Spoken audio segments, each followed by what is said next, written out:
Hello, my Bill for Thousand Nation. How's everyone doing today? Hopefully, everyone's having a great day. If not, I hope it gets better from here. Alright, we are back with another Coffeehouse Crime. This one is titled The Evil Mother Who Murdered for Money, the case of Sheena Bora. Alright, this one was actually suggested to me by a subscriber. So, Aaron, if this traumatizes us, remember, it's all your fault. Just let you know. Alright, I'm excited for it. Let's get into today's story. Go ahead, turn them lights down low, put on something comfy, cuddle up with someone special. Let's get traumatized. The definition of family and its values are different for everyone. Whether biological or adopted, planned or unexpected, fortunate or not, everyone deserves love and care from their parents. But what would you do if your own mother valued money and status over you? In Sheena Bora's case, she tackled this problem by reaching out to her. However, very little did she know that this would end in the worst possible of ways. Welcome to Coffeehouse Crime, folks. It is great to have you back. My name is Adrian, and today we're looking at the case of Sheena Bora. Now, this story is a complex one. It involves a dysfunctional family, a greedy and deceitful mother, complications with money and media, and a glaring hole in the Indian judicial system. And frankly, I don't have much more to say about this one in the intro, as I don't want to give anything away, but this is definitely not one to miss. However, before we begin today, here is a quick message from our long-term sponsor, NordVPN. Man, it's gotta be bad if you don't want to go into too much detail before the actual video and story starts. Oh shit, what'd you get us into, Aaron? Huh? What'd you do? Wait. The year is almost 2023, and our worlds are ever more becoming virtual. Whether that's through online banking, messaging friends, shopping online, or simply watching a video like Coffeehouse Crime, most of us rely on the internet almost every single day. But here is one very important question for you. What are you doing to protect yourself and your data on the internet? To be honest, this sponsor couldn't have happened at a better time, as just 2 days ago I had something very strange happen which relates very well. After waking up 2 days ago, I logged into my messaging apps to see what was there, and while here I noticed that one of my friends was last online at 4 AM, which I thought was strange, so I asked her if she was okay and why she was up so late. But she replied with, "I was never up at such a time." After looking into it, she realised that she was logged into 3 devices, and what's worse, one of those unrecognised devices was last online at 4 AM. It turns out that this friend had become a victim of malware, and not only had it gained access to all of her messages, but her account had been used to spam hundreds of other chat groups too. Malware can be a virus, a trojan or a worm. It affects phones, computers and other devices, typically steals or destroys data, and may even secretly run in the background as legitimate software. It's often transmitted over email attachments, downloads or operating system vulnerabilities, and has the potential to seriously affect your device, your personal data and even your life. Thankfully, NordVPN's threat protection feature is an excellent way of detecting and destroying such attacks, and it's always on the lookout, even when not connected to a VPN. Whether for security, anonymity, or to access location-restricted content, NordVPN is a great companion tool for personal use. With NordVPN, your internet data stays safe behind a wall of next-generation encryption, meaning your data will never be compromised. This is great for me, as I often work in coffee shops, and knowing that Nord protects me while on public Wi-Fi keeps me at ease. Take control of your internet security today with NordVPN. It is risk-free with a 30-day money-back guarantee. And what's more, you get the best deal going through my link below. Visit nordvpn.com/coffeehousecrime for a huge discount on a 2-year plan plus 4 free additional months. That's nordvpn.com/coffeehousecrime. Thank you to NordVPN for sponsoring today's video, and of course thank you to you guys for supporting us content creators. And thank you for telling us a story about your friend. I mean, that's awful. I don't really do a whole lot of messaging. I talk to y'all back and forth here on YouTube, but when it comes to actual messenger, I half the time my phone's dead. All right. uh, like I'll go, I'll see a message come in. I have ADD, ADHD, so I get very easily distracted. I'll go to message someone back, and then something catches my attention, and then I'm off doing that. Then I come back to it. My phone's dead. I go put it on charge, and then it's fizzled. And now with that said, please grab yourself a coffee, pull up a seat, and get ready for the deep dive. This is the case. Alright, I got my coffee. Got my seat. I'm in my comfy upright position. Let's do it. Of Sheena Bora.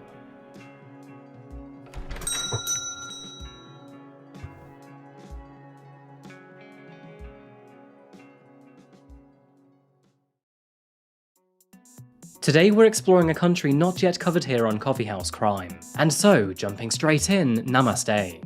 Welcome to the vibrant and ancient land of India, folks. Now, everyone knows of India, and although many of us think of it as a Elephants! I freaking love elephants! I do. Like,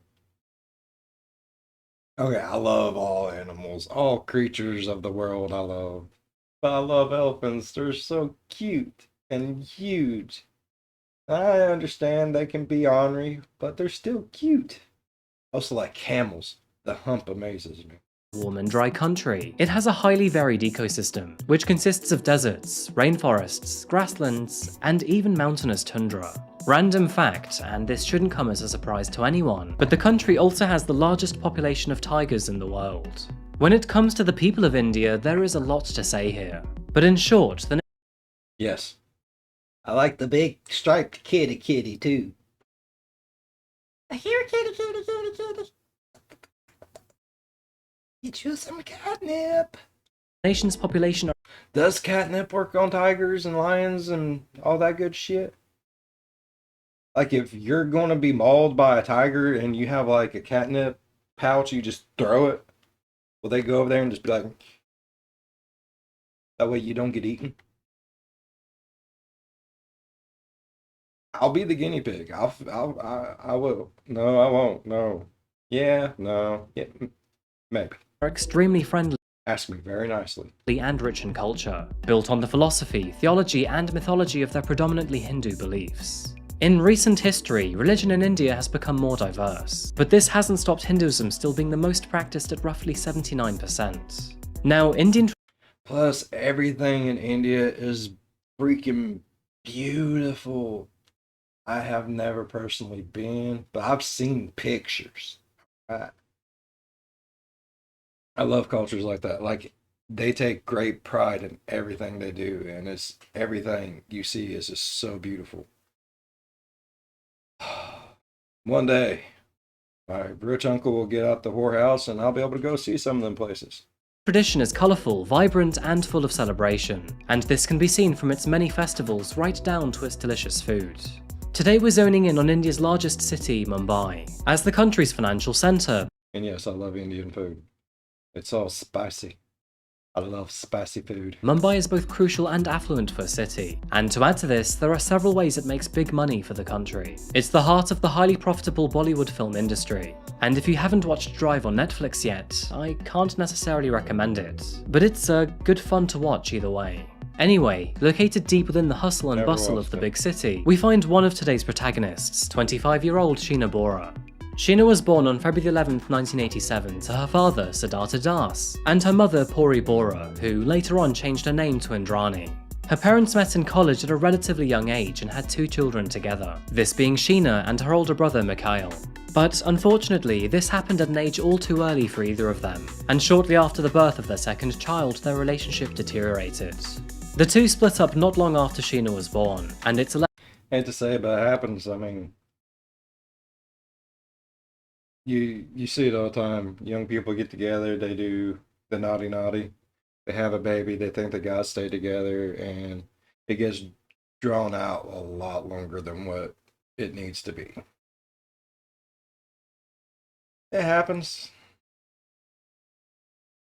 There are those few cases where, high school sweethearts, grow old and die together, but it's few and far in between anymore.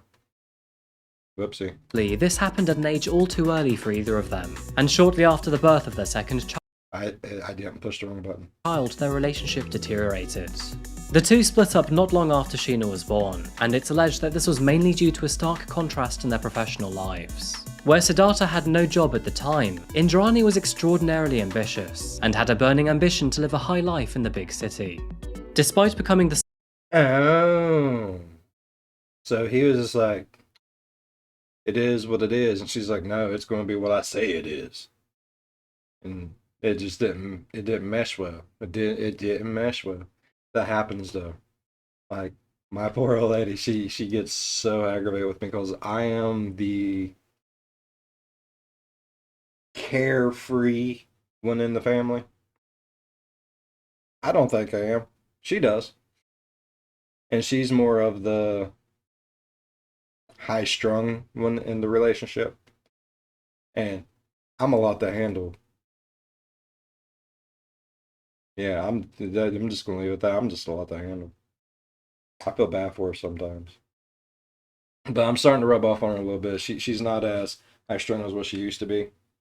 Like when we first got together, nothing could be wrong in any way, shape, or form, or one of those the whole world is just caving in.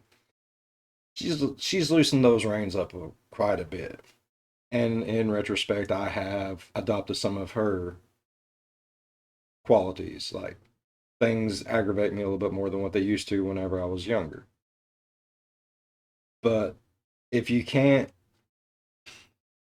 I already hear it in my head, but I'm still going to say, if you can't rub each other and a little bit come off to where, kind of like that yin yang, you have your main quality with a little bit of mine, I have my main quality with a little bit of hers, and if you can't get that perfect mesh, it doesn't work out. I know what they say, opposites attract, but there's a point where you're just going to collide into each other and make a big boom. Sole carer once her and Siddhartha had split up. She refused to be distracted from her goals, and sadly, this included her own children. In Indrani's eyes, she had work to do, ambitions to meet, and money to earn.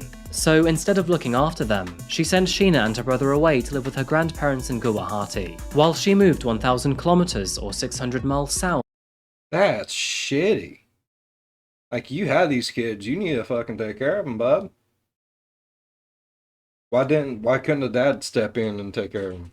Other than the fact that he didn't have a job. I mean, that does kind of cause a little bit of problem. But I'm sure if he had his kids, he would have found one. Man, that's bullshit. Sorry, but it is. Like, if you gonna make your bed, you're gonna lay in it, and because of the things you did in your bed, you're gonna have, babies. Take care of your babies. To study computing in Kolkata. In the year of 1996, Indrani decided to co-found a recruitment company called INX Services. This was alongside Sanjeev Khanna, who was her new lover and now new business partner too. Moving forward, her business and romantic relationships would only be with rich, powerful men. And of course, this is something we will soon come to realize. The newlywed couple built their entire business empire off the back of this recruitment company. But sadly, throughout the years, their relationship turned into business only, and by 2002 they divorced. And rather conveniently, but later that same year, Indrani would marry her third husband, Peter Mukherjee. And Peter, he was quite the big shot. Being the CEO of media company Star India, it meant that Peter had a lot of connections, a lot of power, and of course, a lot of money. Now, perhaps it was just a coincidence, but around the same time, INX Services began to expand quite rapidly. And so, off the back of So he is just going in a roundabout way and trying to be as nice as he can. She slept her way to the fucking top, bro. Don't pussyfoot around about. She slept her way to the top. Went with whoever could make her business bigger, better, stronger, faster. $6 million man. this growth, both Indrani and her ex-husband decided to keep their professional and personal lives separately, giving way to her and Peter having a much more intimate relationship. All of these companies and relationships and even partners kept Indrani on her toes, and she was full of distractions pretty much every single day. But there was one thing that she seemed to forget, and of course I'm talking about her children. Back in Guwahati, both Sheena and her brother were still growing up with her grandparents, seemingly forgotten by their mother who was busy getting in and out of a suit. And it seems that Sheena resented her for this. On her 14th birthday in 2003, she wrote the following in her diary. "Oh, happy birthday to me, but I am not happy. It seems as if I've got nothing in my life, nothing. My future seems very pale to me, just depression has encircled me from all sides. Disgusting life it is. I hate my mother, that bloody bitch. She is not a mother, she is a witch. She must have been." It was only in the year 2006 that Sheena learned that That is awful that a child feels that way about their own mother.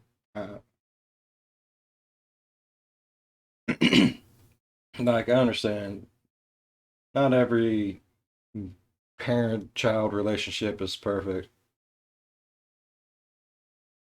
Like, even me and my mother, we have our differences. I love my mommy to death. She's my mommy. Yes, my mommy. We don't see eye to eye on everything, but the woman gave me birth. Like, she birthed me from her being. A lot of people say we're just too much alike, which they would be correct. We're both goofy as all fucking get out. But even whenever I was younger, and I'm pretty sure probably every teenage child goes through it, where everyone's your enemy, including your parents. I don't know why, but I still love my mom unconditionally. And I still to this day feel bad over some of the ways I treated my mother and father. Like, but I think it's like a rite of passage for every kid to go through. Because I deal with some of the same stuff with my own kids that I know my parents dealt with for me. Like my oldest, he went through that stage where everyone was just shit. Now he's literally one of the best kids I've ever seen in my life. Like he cares more about people than I could ever dream of caring. He wants to grow up and be a sheriff because he said cops nowadays are just too fast to jump to conclusions and they want to treat everyone like crap, and he wants to make a difference even if it's a little difference just in whatever area he's in. I respect that. Like that boy cares. My middle one, he's starting to come out of it. My youngest one is starting to go into that stage, which really sucks because he's the youngest one, so he's perfected what the other two haven't.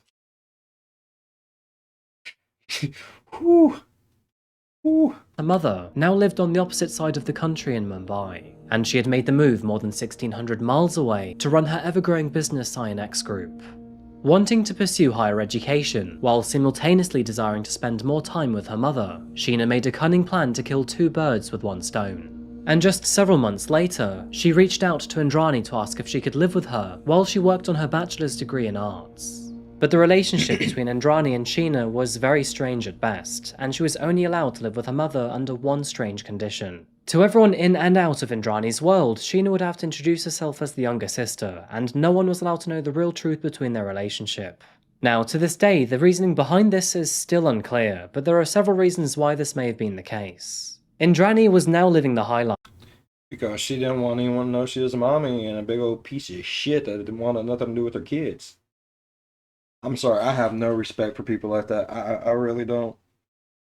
Now, I understand in some situations things happen. You have a child too young, your parents step in, they take care of it, and because of that, you you no longer have a child, you have a younger brother or younger sister, whatever the case may be. I understand that. But for her to just be a selfish koosh, I was going to say another word, but mm, fuck her. You know what I mean? This lady's pissing me the hell off. And as a businesswoman, it would have seemed weak if she had children so young and out of wedlock. The issue is so controversial in India, actually, that many mothers put their own names on their child's birth certificates, and in Sheena's case, this was no different. Now, the situation was far from comfortable for Sheena, but she agreed to the strange arrangements, and it was during this time that things became even more complicated. Indrani's new husband, Peter Mukherjee, already had two sons from a former marriage, and by pure coincidence, Sheena had taken a liking to one of them. The two started to hang out frequently, and after getting very close, things eventually became sexual. And by 2008, Sheena and Rahul had officially become a couple. Indrani was far from pleased by this development. Her daughter was dating her husband's son, which, fair enough, wasn't biological, but it did make them step-siblings. I guess this is understandable. I mean, tactically not. I mean, 100% yes. Yes, it does. But in your eyes, lady, I shouldn't make two fucks. That's your sister, remember? Why are you getting so defensive? You want the son too? You fucking skeezy douche, piece of shit. Fucking trash. There's a lot of words. I hate this woman. I hate her.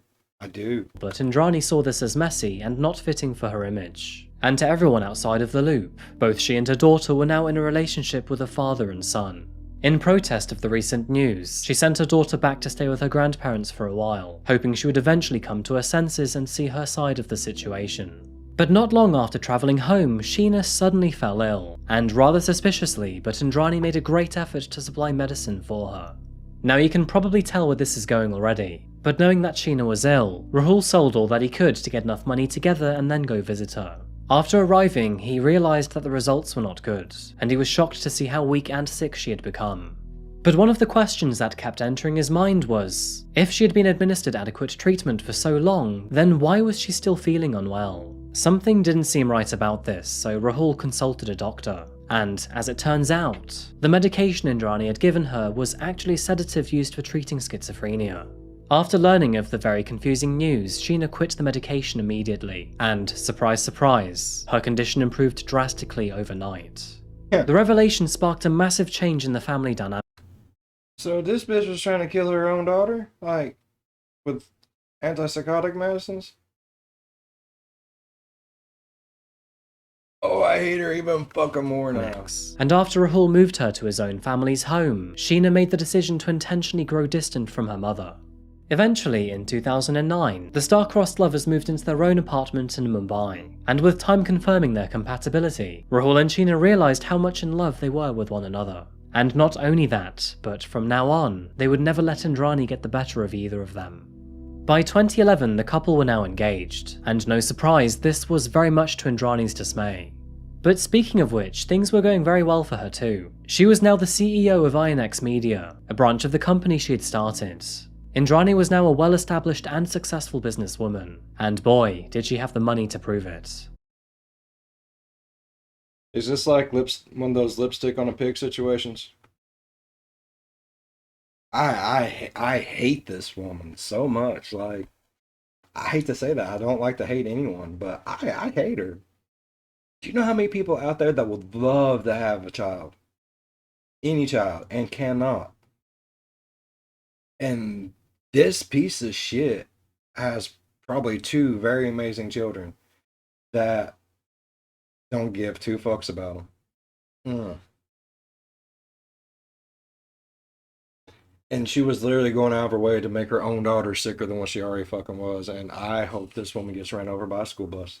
Indrani knew precisely what she was doing. She had offshore bank accounts in multiple countries, and coy enough, although some were under her own name, others were under Sheena's. Now, it's no secret that the wealthy know how to use money to make more money. Sometimes this is via shady practices, and Indrani was no exception. And I might not know a lot, but I know money. Side note, but by the way, now that we know of Indrani and Sheena's relationship, we also know that it's highly unlikely that those accounts were made for her daughter. By 2012, which was 8 years. So does that mean if the daughter found out about him, the daughter would be able to take whatever she wanted out of him? Or is it like, or did she have a setup to where people thought she was this woman? Oh my god. Since Sheena had moved to Mumbai and 4 years since she fell in love with Rahul, the relationship between her and Indrani had become entirely dysfunctional. So much so that in April of that year, Rahul was very surprised to learn that Indrani had invited a daughter out for dinner, which was very out of character for her. On April 24th, Rahul picked Sheena up from work, took her back home, and then dropped her off at the place that her mother was supposed to meet her. But upon arriving, he realised that Indrani was not alone. She was driving a silver Opel Corsa, and next to her was a chauffeur with a third man smoking a cigarette. Now, Rahul didn't recognise either of these men, but one of them was actually her ex-husband Sanjeev, who helped found INX Media. Waving goodbye to her fiancé, Sheena told Rahul that she'd be back later that evening, and that the plan was to go out for dinner and then perhaps a drink. But, unknown to her at the time, that would never happen. Kissing her goodbye, Rahul returned to his apartment. He wasn't worried about the evening, as, after all, this was just dinner with her mother. But come 8 PM, he still hadn't heard from her, and after trying to call her mobile phone, it went straight through to voicemail. The next thing he knew, he started to receive strange text messages from her. Sheena claimed that she was fine and had now made the decision to stay at her mother's home for the night. But something seemed off to Rahul, and all of this was very strange to him. Where she was previously adamant about being home for the night, this was all now an entirely different story. He persisted with his own phone calls and text messages, but all of the responses he got back became even stranger. She now claimed that she no longer wanted to be with him, and that she had found someone else and was much happier. None of this made sense, and Rahul refused to believe it. And as the days passed without any sign of his fiancée, his concern reached an all-time height when, a few days later, he learned that Sheena had allegedly emailed her work to resign. She appeared to be cutting all ties with her current life, and although it's surprising that it took him this long, but 1 week later, Rahul finally decided to report the situation to the police. But their reaction wasn't helpful either, as no matter where or when he reported her disappearance, all police stations rejected his pleas, and according to officers, Sheena was a self-responsible adult who had moved on. Now, this was all very shady. Oh my god, are you fucking serious? Y'all can't even do like some sort of shitty ass welfare check just to go make sure, give the man like a little bit of peace of mind? You're just gonna be like, oh, get over it, bro. She moved on. Don't be jealous. Yeah, yeah, yeah. Oh, fucking.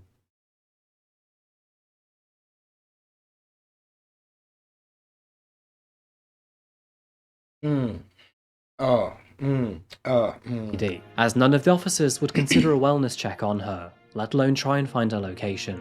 And when Rahul asked Radhani about her daughter, all she had to say was that Sheena was no longer happy and had moved to the US for her studies.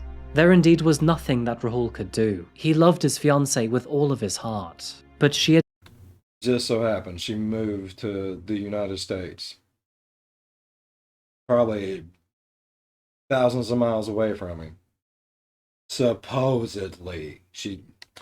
I'm bullfuck. I am calling bullfuck. now vanished. The police wouldn't help him, and the last known person to have seen her had essentially given him the middle finger.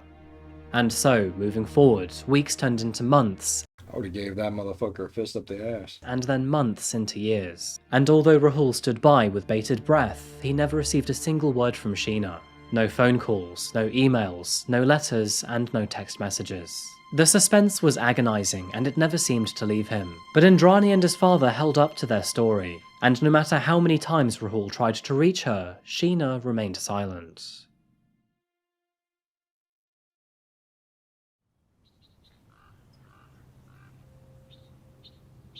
We're moving forward to the year 2015. Sheena's disappearance had persisted for 3 grueling years, but suddenly, that was when an unexpected event blew the case wide open. Following the circumstantial discovery of a man disposing of a bag of multiple firearms, authorities arrested him and brought him in for questioning. The man was known in the area as Shyamvar Rai, a local man from Mumbai who, interestingly enough, had previously worked for a woman no other than Indrani Mukherjee. After being taken into custody and interrogated, Shyamvar confessed that he was trying to turn over a new leaf, and in an effort to prove his good intentions, he was willing to expose an otherwise unexplained crime which took place 3 years prior. During these interviews, Shyamvar confessed that he was the driver to a murder plot 3 years prior, and, unfortunately, the murder plot involved Sheena Bora. Now, if authorities were willing to believe the driver, then the events which took place in April of 2012 are far darker than they could have ever imagined. According to Shyamvar, and for reasons unknown to Hold on. This already got me tore from the freaking floor up, bro. Ooh. Give me, Adrian, bro. You gotta calm down, Holmes. You gotta give me just a moment. Ooh. He firing them off left and right, bro. No, bud, no. Yeah. Take a breath. Slow her down for a second. Everyone get their composure. Woosah. Woosah. Oh, fuck. It's darker than what we thought. I already think some pretty fucked up shit. him, Indrani had approached him with a plot to kill her own sister. In exchange for his services, she promised to medically support his entire family, and to add to this, she would pay for his children's tuition fees. Now, the offer was attractive to say the least, and even better, Shyamvar would not have to kill anyone, simply be the driver.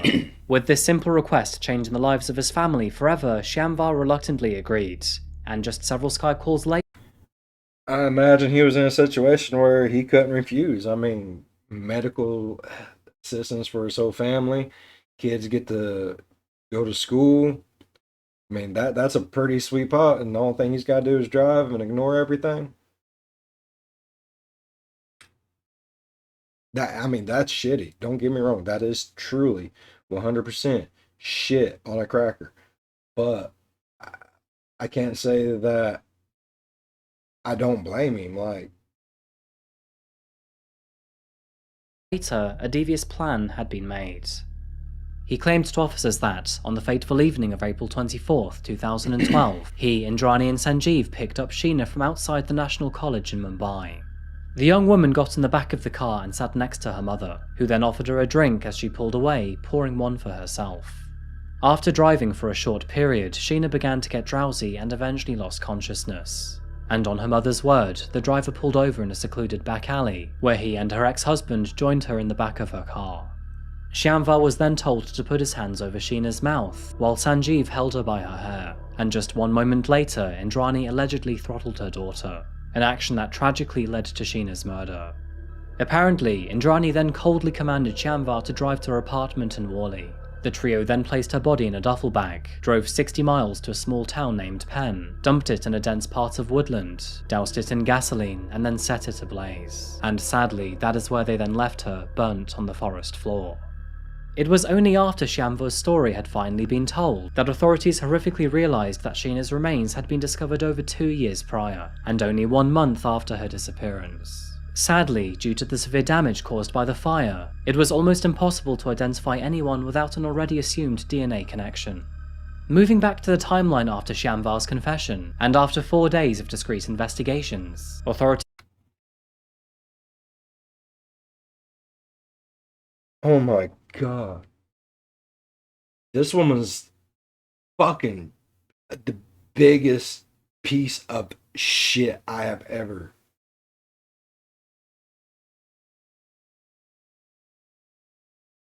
Ma'am, and I use that term loosely. I hope so much bad shit happens to you. I hope you get the living shit beat out of you every fucking night. I hope someone sets you on fire, then puts you out just so you can walk around in fucking pain the rest of your life. I hope so many bad things happen to you, it's not even fucking funny. And you four-eyed piece of trash, I hope even more bad shit happens to you as well. I hope all three of y'all get shit. So much shit. believed that they had collected enough information to formally arrest Indrani and Sanjeev on suspicion of her daughter's murder. And to add to this, Peter Mukherjee was arrested several months later for conspiring with his wife and siphoning funds into bank accounts in his stepdaughter's name. Now, the events that followed are wild, and understandably sparked one of the most sensational court cases India has ever seen. Throughout the early stage of court proceedings, Indrani swore that her sister was still alive, and not only that, but she was still living in the US to escape her fiancé. This was despite the discovered remains being tested against Indrani's and Sheena's DNA, and not only did it confirm that the body did belong to Sheena, but also that she was the daughter to Indrani. In fact, Indrani was so uncooperative that it took months for her to even admit that Sheena was her daughter, and how she thought this would just slide is honestly beyond me. Despite being against the CBI, which is India's version of the FBI, Indrani was an extremely wealthy person and could afford the best lawyers money could buy. The case was ultimately dragged out far longer than it needed to be, and throughout the years, all information within the case became both confusing and inconclusive. And all in the meanwhile, Indrani refused all allegations coming her way, insisting that Sheena was still alive, and that the analysis could not be trusted.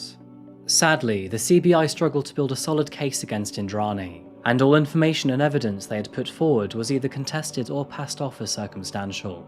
They went as far as employing an expert to compare the discovered skull to living images of Sheena, and the court watched as pictures of her smiling face faded into one of a charred and hollow-eyed skull. But despite Sanjeev's and Shyamvar's confessions, the DNA evidence, the comparative analysis, and almost 100 witnesses, none of this was enough to convict her mother.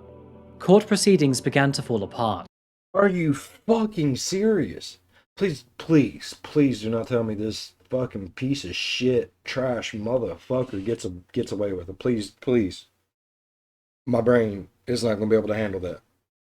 And in August of 2020, which was 5 years after his arrest, Peter Mukherjee was finally released on bail.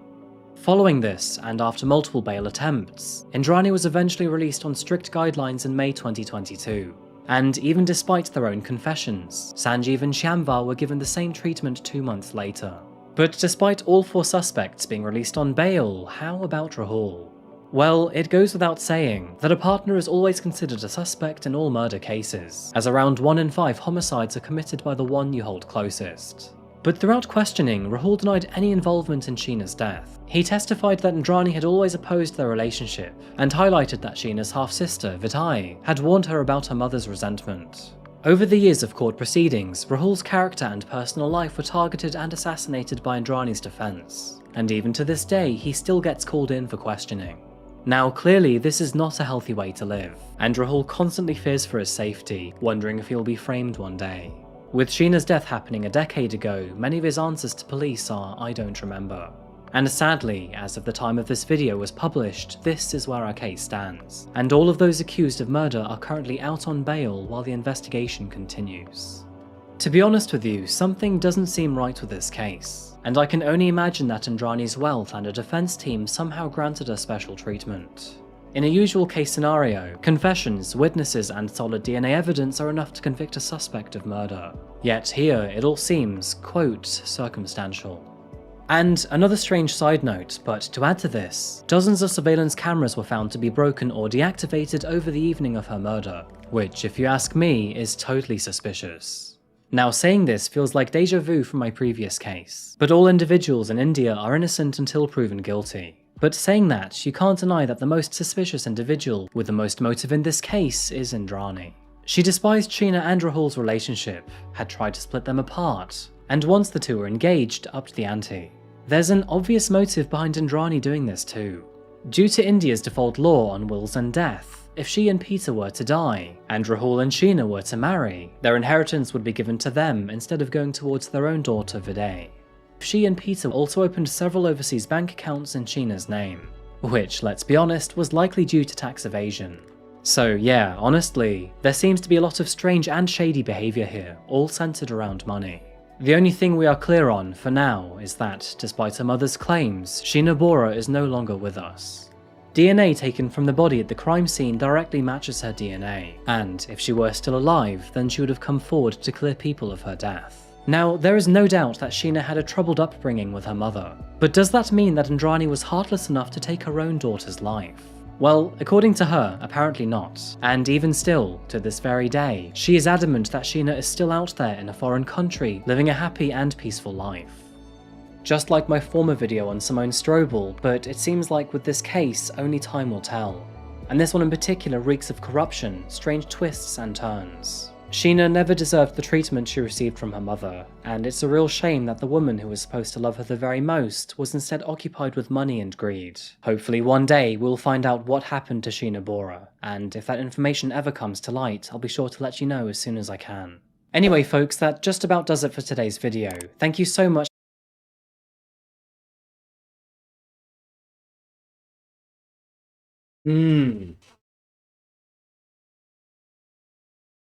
It's not who you know until you blow, evidently.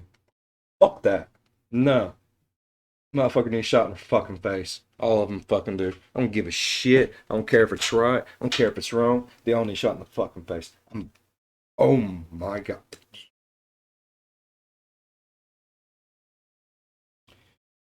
No, I don't think she would have any problems killing her own fucking daughter. Oh, I'm sorry. Her sister. Even though it's your fucking daughter, motherfucker.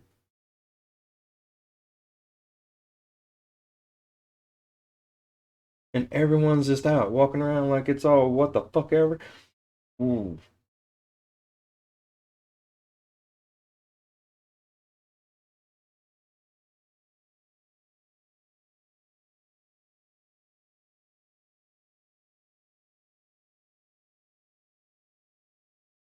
I I I have no words. Oh, I have words. Fuck that shit. Fuck it. Fuck it. No. Mm-mm.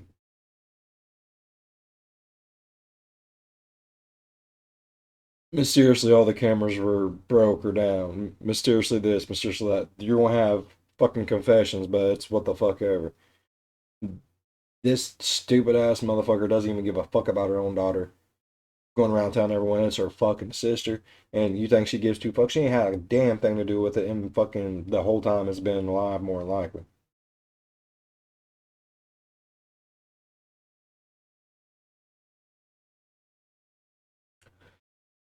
I'm gonna go beat my face off of a wall. That's how angry I am. Like, oh my God.